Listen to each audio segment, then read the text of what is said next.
Slovenska članska reprezentanca je zaokrožila uspešno nogometno jesen, ki je izjemna naložba v nadaljevanje kvalifikacij za nastop na prihodnjem svetovnem prvenstvu. Selektor Srečko Katanec je po neuspelem preboju na zadnje evropsko prvenstvo uspel aktivirati vse razpoložljive moči za zelo prijeten pogled na lestvico kvalifikacijske skupine F, kjer je naša izbrana vrsta takoj za vodilno Anglijo. Bi rekel, da imamo 8 pik zasluženo, mogoče bi jih imeli lahko tudi kaj več po prikazanem. Tudi podrobnejša analiza tekem selektorja navdaja z občutkom o dobro zastavljenem novem kvalifikacijskem ciklusu, ki je reprezentanco uvrstil med pozitivne zgodbe iztekajočega se leta. Nisem nezadovoljen, vem, iz čem se spopadamo. Vem, da je to nek zdaj miks ustvarjanja, fantje se v principu šele spoznavajo. Morda je prav tu iskati katerega od drobnih vzrokov, da ni seštevek točk še višji. V principu moraš imeti tudi srečo, da v določenem terminu, takrat, ko se odigravajo tekme, da imaš ti manj problemov, kakor jih imajo oni drugi, in potem seveda se obrne tebi v prid.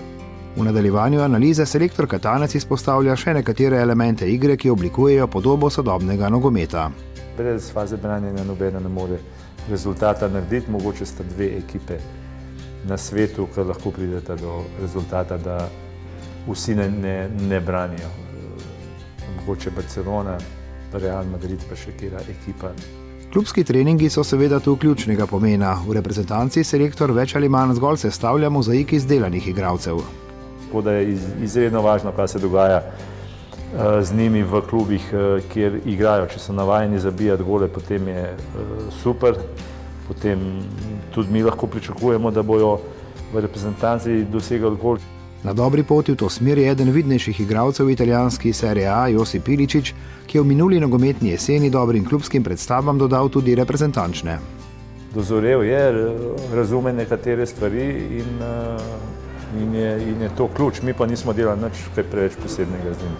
Katanec spremlja reprezentante, analizira njihovo formo in sledi razvoju tistih, ki se prebijajo iz mlajših selekcij.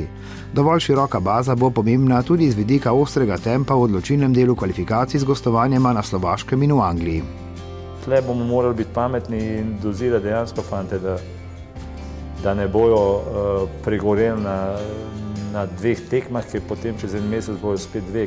Širitvi baze bo namenjena tudi januarska akcija v Abu Dhabiju z 2 trening tekmama, ki jo bodo odigrali reprezentanti iz domačih klubov. Oni so bili zaprošeni, da trenirajo sami, da pridejo pripravljeni. Že to bo en pokazatelj, kdo je to vzel resno, kdo pač ne. In kdo izmed njih bo morda dobil tudi povabilo za prvo naslednjo kvalifikacijsko tekmo, ki jo bo Slovenija marca odigrala na Škotskem.